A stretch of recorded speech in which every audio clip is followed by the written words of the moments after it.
Assalamualaikum warahmatullahi wabarakatuh. Saya Bayu Wicaksono memilih topik perbandingan strategi manajemen perbankan konvensional dan syariah.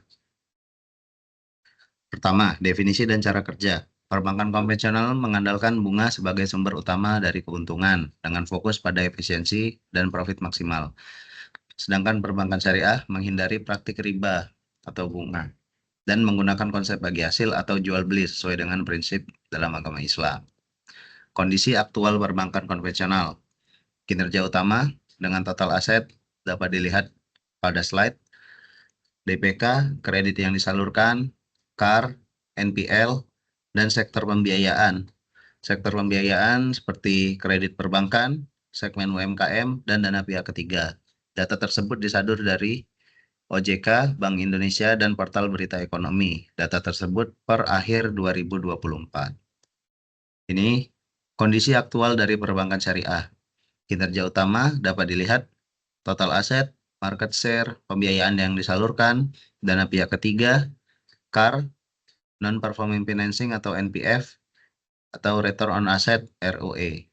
Dengan sektor pembiayaan, KPR mendominasi, yaitu perumahan dengan proporsi sekitar 23%, dan UMKM mencapai sekitar 16-17% dari total pembiayaan.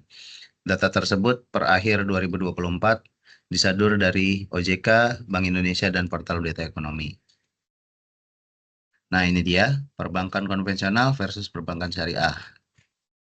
Dari pangsa pasar seperti kita lihat pada tabel tersebut, pertumbuhan aset dari perbankan konvensional sekitar 11,2% year on year, perbankan syariah sekitar 9,9% year on year.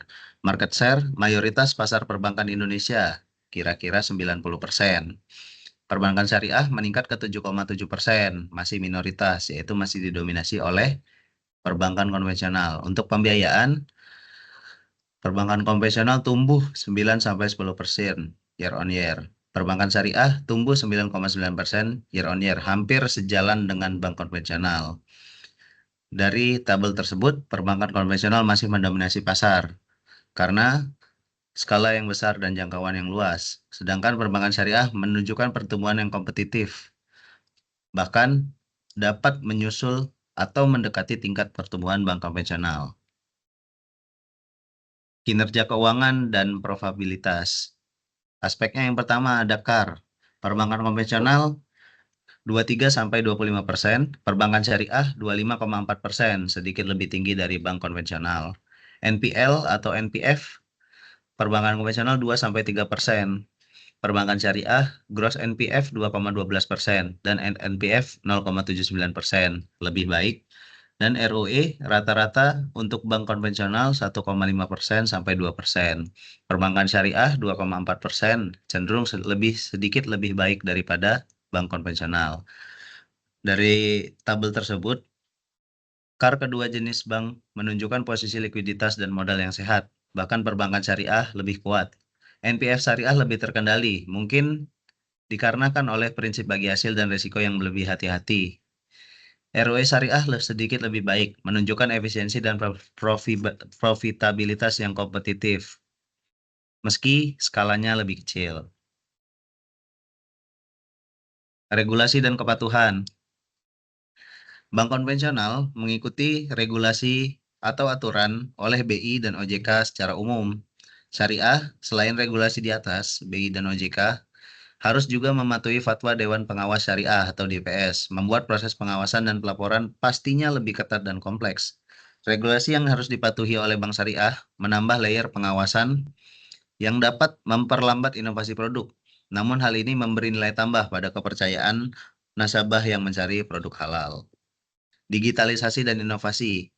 Bank konvensional banyak kita lihat seperti Mandiri, BTN, BNI, untuk aplikasinya sudah modern sekali, lebih maju dan dalam digitalisasi layanan. Bank syariah ada yang sudah maju tetapi masih jauh tertinggal kita bilang dibanding bank konvensional, masih dalam tahap adaptasi.